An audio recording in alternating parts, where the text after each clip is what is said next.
I always believed betrayal came with warning signs. A change in tone, a strange silence, a shift in someone's eyes. But I was wrong. Sometimes betrayal arrives wrapped in Christmas lights, disguised as the people you love most. My name is Harper Lane, and last Christmas Eve, I watched my entire world collapse in one brutal moment. My husband didn't just leave me. He boarded a first-class flight to Paris. But he wasn't alone. He left with my sister. I thought that night was rock bottom, the darkest moment a woman could possibly experience. I thought nothing could hurt more than discovering the two people I trusted most had chosen each other over me. I was wrong again, because just hours later, as snow fell quietly outside my window, a stranger knocked on my door, a billionaire. He looked at me with trembling eyes and said, "Harper, you're my daughter." Christmas Eve was supposed to feel magical cinnamon in the air, warm lights glowing through frosted windows, laughter echoing somewhere down the street. Instead, my house felt like a cold, hollow shell holding its breath. Evan kissed my cheek before leaving for work that morning. "I'll be home early tonight," he whispered. "I want Christmas Eve to feel special, Harp." He smiled the way he always did, soft, reassuring, familiar, the kind of smile you trust without thinking. I believed him. God, I believed him. By 6 p.m., the roast was in the oven. By 8 p.m., the candles were melting. By 10 p.m., my smile had cracked into something sharp and uncomfortable. I texted him. "Are you okay? When are you coming home?" Delivered. Unread. I tried calling. Straight to voicemail. At 11:43 p.m., my phone buzzed. For a split second, relief washed over me, until I saw the notification. A flight confirmation. 2 passengers. First class. Omaha, Paris. Departing 12:15 a.m.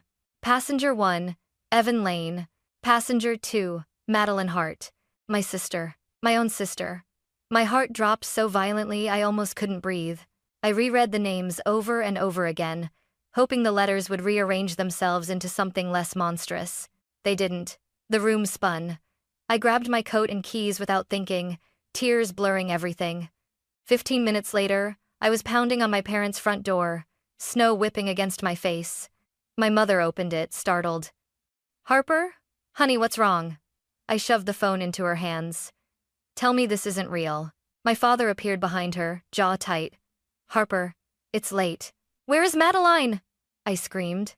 My mother's face drained of all color. "She left earlier tonight," she whispered. "Said she had plans." "Plans?" I laughed, a broken, hollow sound. "Her plans were my husband?" My father rubbed his temples. "We shouldn't talk about this now. Come inside, we'll—" I stepped back, shaking.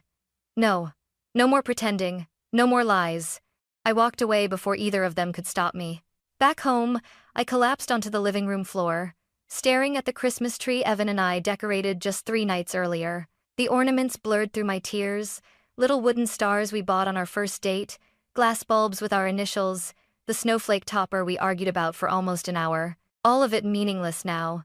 I curled into myself, arms wrapped tight around my ribs as if my body was trying to hold itself together. "My husband left me," I whispered into the empty room. "And he left with my sister." But the worst part wasn't the betrayal. It was the realization that everything I thought I understood about love, family, loyalty, had been a lie.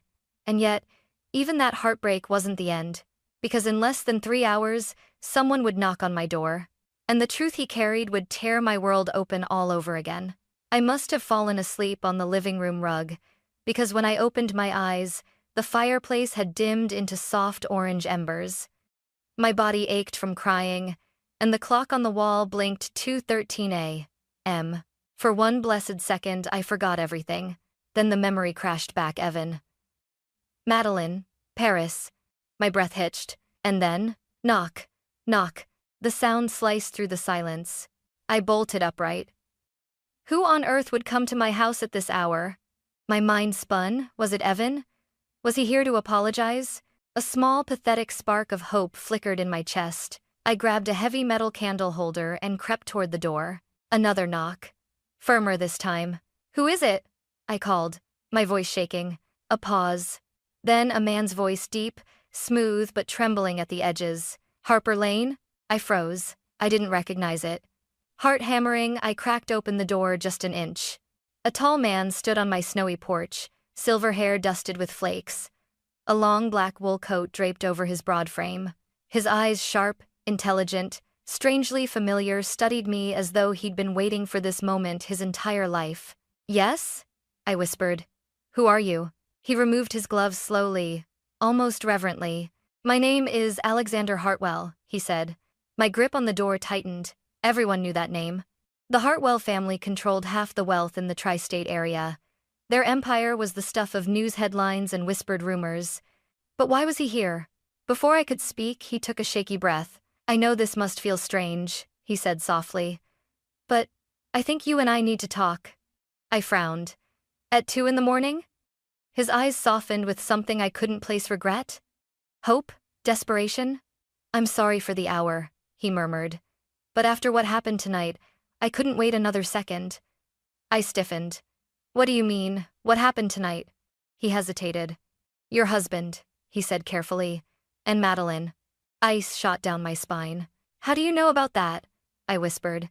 He looked away briefly, gathering himself. "Because Madeline called my son, Griffin, before boarding the plane. And because," he swallowed hard, "because Madeline isn't the only one connected to my family." I blinked. "I don't understand."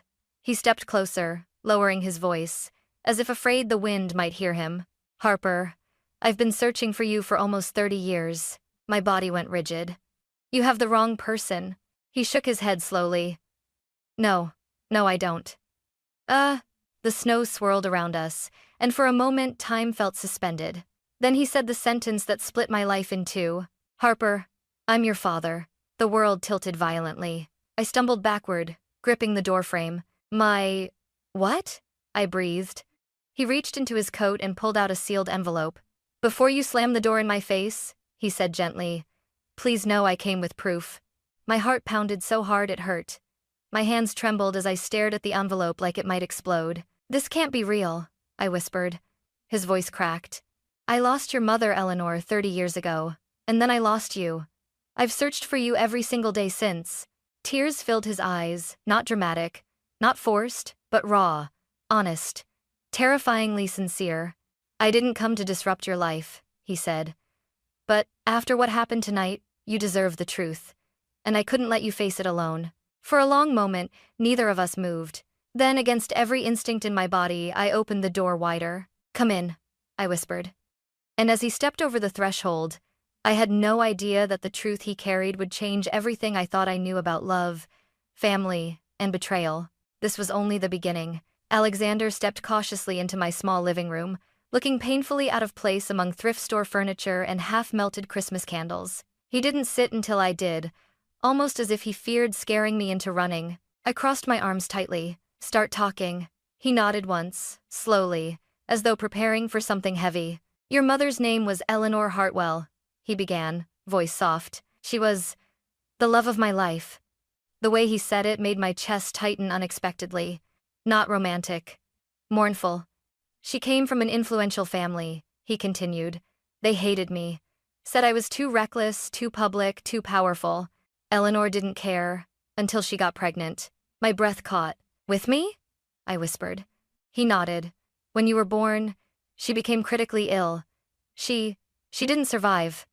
His voice cracked, and he looked away, blinking rapidly. I swallowed hard, unsure whether to believe him or run. "Her parents blamed me for everything," Alexander said.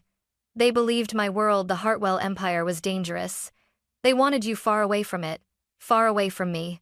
A cold realization began forming in my stomach. "So, they took me?" I asked. He met my eyes, full of agony. "They hid you. They paid a desperate couple to adopt you privately and disappear. They made sure no records pointed back to you. Every trail I followed ended in ashes." My heart pounded in my ears. "My parents?" I shook my head violently. "No, they would never do that. They aren't those people." "Harper," he said gently, "they didn't kidnap you. They protected you, in their way. But they weren't your blood." I felt the room closing in, my lungs tightening. "And you expect me to just believe that?" I snapped.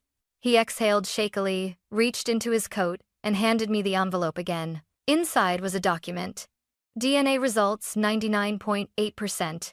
Parent-child match, Alexander Hartwell and Harper Lane. My hands trembled. This could be forged, I whispered weakly. He nodded. It could, which is why I waited until I had something else. He pulled out a faded photograph, a woman with soft eyes, gentle curls, and a warm smile, holding a newborn baby wrapped in a blanket. Your mother, he whispered. Taken 2 hours after you were born. I stared at the photo. The woman had my eyes, my mouth, my hairline. I felt something inside me crack, not pain, not fear. Recognition. I looked up slowly. Why did you find me now? After all these years? His voice broke. I didn't know where to look anymore. But then... Madeline contacted my son tonight. My breath stilled. What does Madeline have to do with this? Alexander's jaw tightened.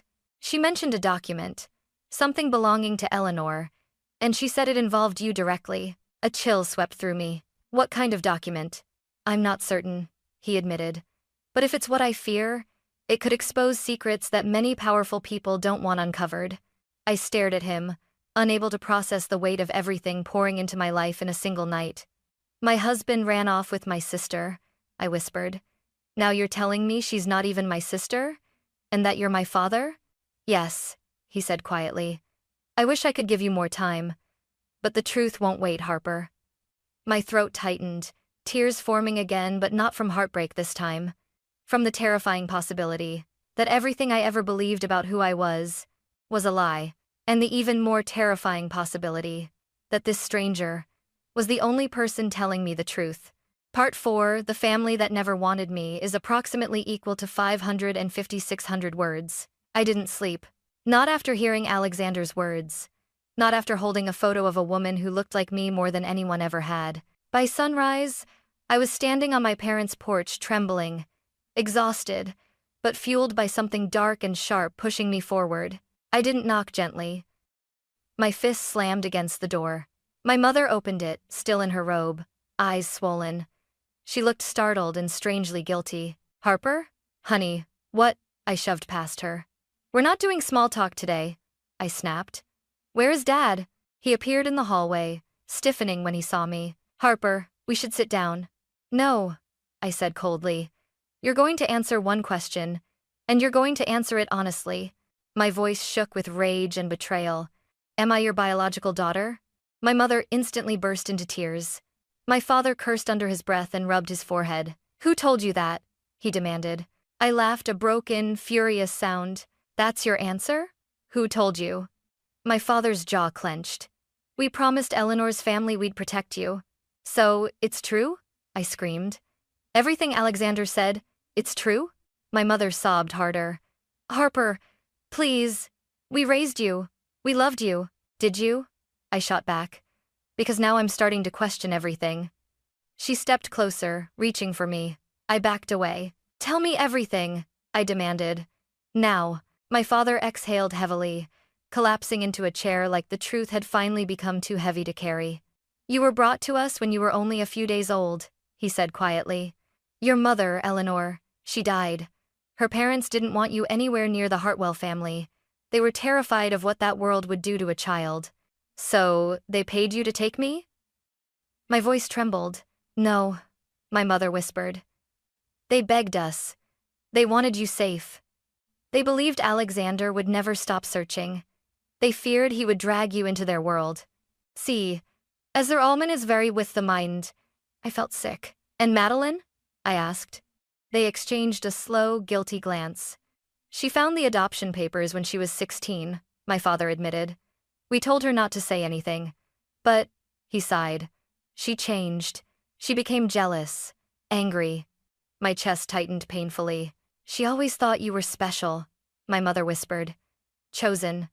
She thought one day your real family would come for you, and she hated you for it. Hot tears spilled down my cheeks. So she took Evan to punish me? My voice cracked. Is that what you're telling me? Silence. Terrifying, suffocating silence. I stepped back like I'd been punched. You should have told me, I whispered. You should have told me the truth about who I am. We were trying to protect you, my mother sobbed. We didn't want you to feel unwanted. Congratulations, I choked out. Because now I do. I walked toward the door. My father stood abruptly. Harper, wait. No. I turned back just once. You may have raised me, but you never trusted me with the truth, so don't ask me to trust you now. My mother sank to the floor, crying into her hands. My father's shoulders collapsed in defeat. I walked out into the cold morning air, feeling like the ground beneath me was cracking open everything I knew, everything I believed, splintering apart. Behind me, the only family I ever had was falling apart. Ahead of me, the family I never knew was waiting. And I didn't know which one scared me more. I didn't go home after leaving my parents' house. I just drove nowhere and everywhere until the weight in my chest became too heavy to carry alone. When I finally returned, Alexander was waiting outside my house, standing beside a sleek black car that absolutely did not belong in my neighborhood. He approached gently, as if I were a wounded animal. Harper, you shouldn't stay here. Why? I asked bitterly. Because my whole life turned out to be a lie? No, he said firmly. Because Madeline mentioned a document, something that could destroy you or the entire Hartwell inheritance if it falls into the wrong hands. I stiffened. So I'm in danger now? His silence was answer enough. I exhaled shakily. Fine. Where do we go? His shoulders relaxed just a little. Somewhere safer. The penthouse. I expected a hotel or a guest house. I did not expect a 48th floor penthouse overlooking the city skyline.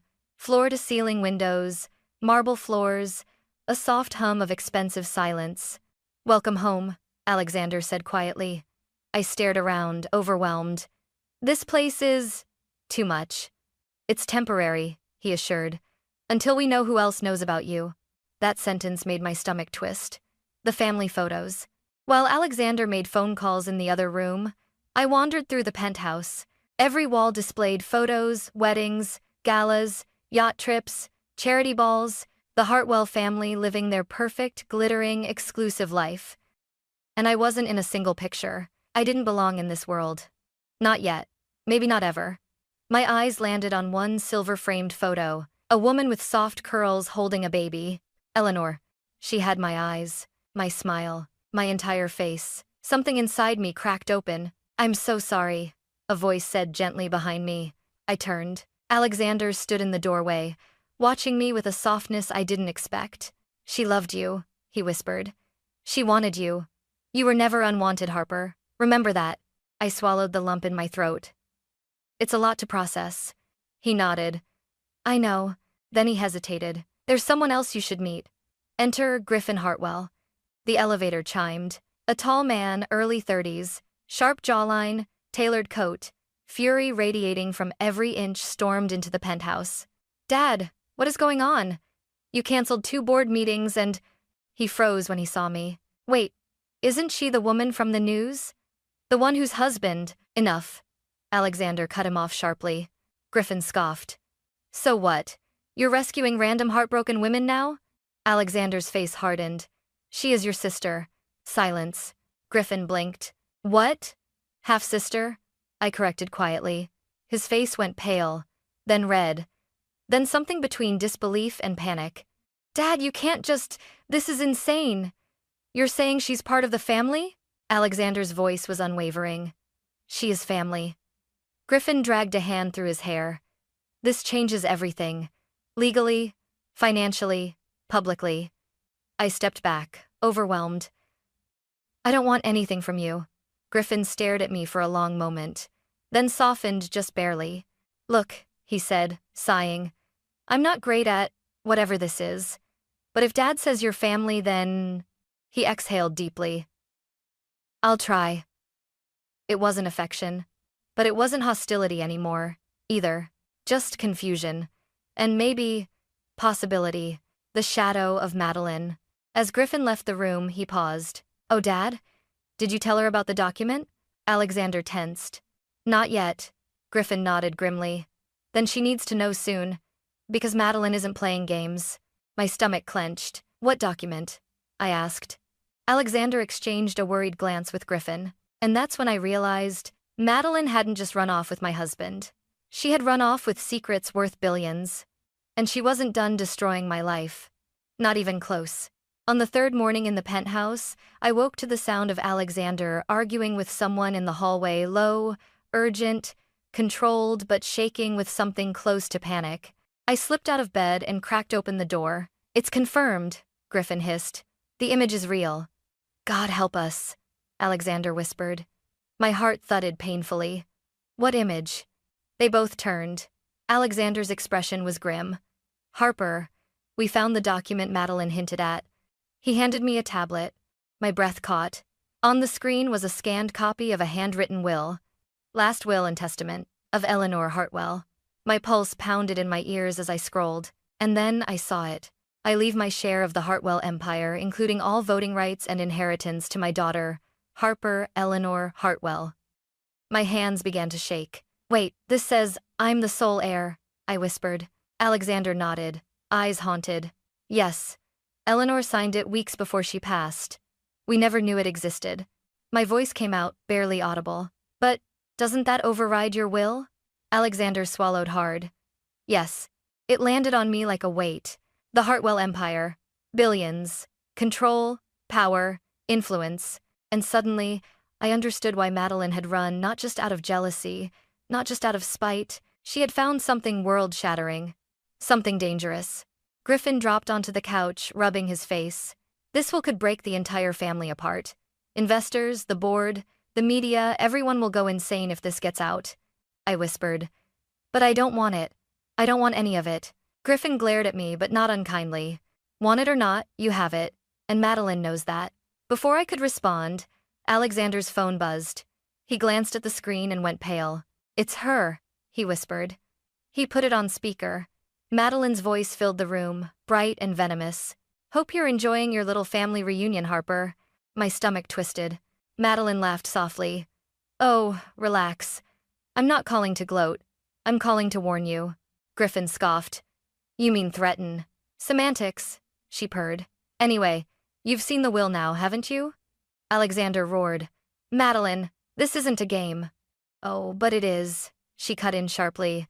"And Harper's the prize." I clenched my jaw. "What do you want from me?" She was silent for a moment. Then, in a chillingly calm voice, she said, "Everything you stole from me." "I didn't steal anything," I shot back. "You took my husband.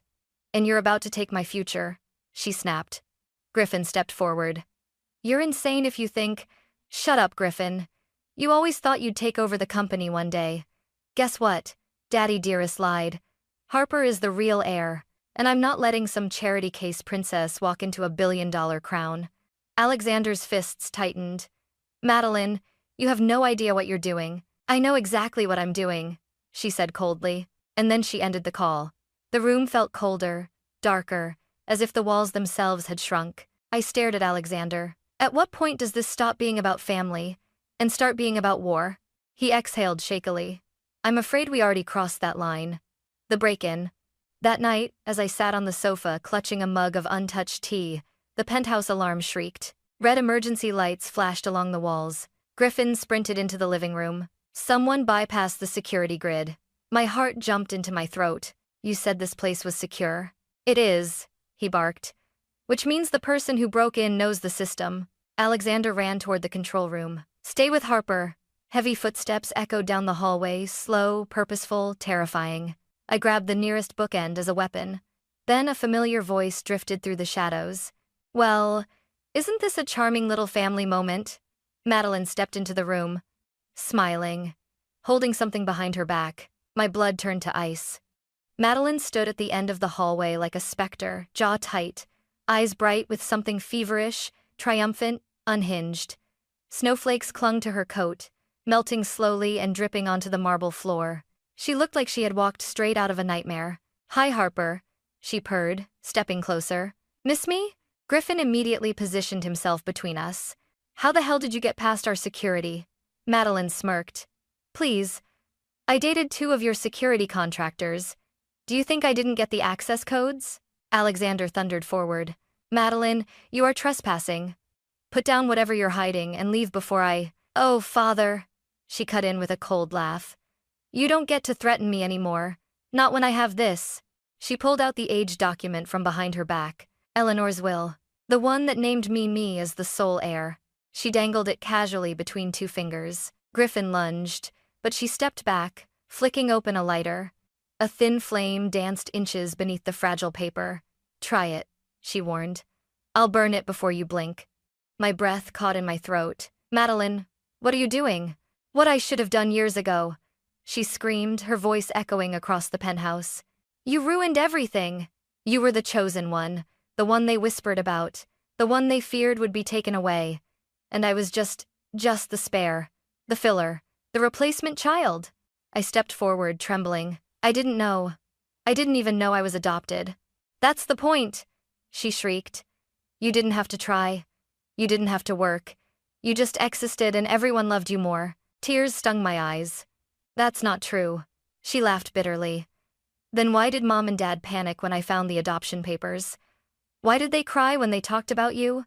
Why did they tell me to treat you better?" My voice cracked. "Madeline, that wasn't favoritism. That was fear. They didn't want you hurting me." "Well," she hissed, holding the will closer to the flame, "I'm done being the villain in your pretty little story." Griffin barked. "Matey, stop. If you burn that, you're committing federal fraud, corporate destruction, and—" "Oh, spare me the lecture, Griffin," she spat. "Don't pretend you're upset for Harper. You're upset because Daddy's little surprise daughter will outrank you." Alexander stepped forward, pain written across every line of his face. "Madeline, listen to me. I don't want the company torn apart. Harper doesn't want it. No one wants this war." Madeline's jaw trembled. "Oh, but I do." The flame crept upward, singeing the bottom corner. "Stop!" I screamed. Time slowed. My heart pounded against my ribs like it wanted to escape. I didn't think I just moved. I ran toward her. She gasped, stumbling backward. We collided. The lighter fell. The will spun in the air. Griffin dove for the lighter. Alexander lunged for the document. And then, boom. The balcony's glass door shattered inward. Security officers swarmed the room, tackling Madeline to the ground. She screamed, clawing, fighting, kicking as they restrained her. "Let me go," she shrieked. "She stole my life, my future, my everything." Her voice cracked into something raw, desperate, broken. When they dragged her to her feet, she thrashed violently, eyes locked on mine. "You did this," she hissed. "You ruined everything. You were never supposed to come back." "Madeline," my voice broke. "I never wanted your life. I never wanted any of this." Her face twisted with grief and hatred, indistinguishable from each other. "You should have stayed hidden," she whispered. "It was better that way." Then security pulled her out, her sobs echoing like ghostly footsteps down the hall. The aftermath. The moment the elevator doors slammed shut on Madeline, something inside me collapsed. My knees buckled. Griffin caught me before I hit the floor. "Easy," he murmured. "It's over now." But it didn't feel over. It felt hollow. Alexander approached and knelt beside me, holding Eleanor's will miraculously saved. "Harper." His voice trembled. "I'm so sorry." I looked at the document, then at him. "This isn't just a will," I whispered. "It's a curse." He pulled me into a trembling embrace. "No. It's your birthright, and no one, not even Madeline, can take that away." But as I clung to him, shaking, one terrifying thought echoed in my mind. If this is what the truth looks like, what does the future hold? Madeline's screams still echoed in my head long after the elevator doors swallowed her. Even hours later, I sat on the edge of the penthouse sofa, hands wrapped in a blanket, staring at nothing while the city lights glowed below like distant galaxies. Everything felt unreal. My husband betrayed me. My sister wasn't my sister. My parents lied. And a billionaire I met only days ago had turned out to be my father. It was too much for one lifetime, yet somehow, this was the life I was living. Alexander sat beside me silently, not pushing, not speaking, just being there. And strangely, that helped more than any words could. Finally, he broke the silence. "Harper, what happened tonight isn't your fault," I swallowed. "It feels like it is. Madeline hates me. Evan left me. My parents loved you the only way they knew how," he finished softly. "And Madeline, she's drowning in her own demons. That isn't your burden to carry." I stared out the window, tears gathering again. "Why couldn't we just be a normal family?" I whispered. Alexander exhaled shakily. "Because powerful families are rarely peaceful ones. But I promise you this, your mother fought for you. She wanted you to have a life untouched by the darkness of this world." I turned to him slowly. What was she like? His eyes warmed with a gentle grief. She was kind, he said. Gentle-hearted. Stubborn when she believed in something. She loved fiercely, without hesitation. He paused. And she would have adored you. The tears finally fell. For the first time since discovering the truth, I didn't feel broken.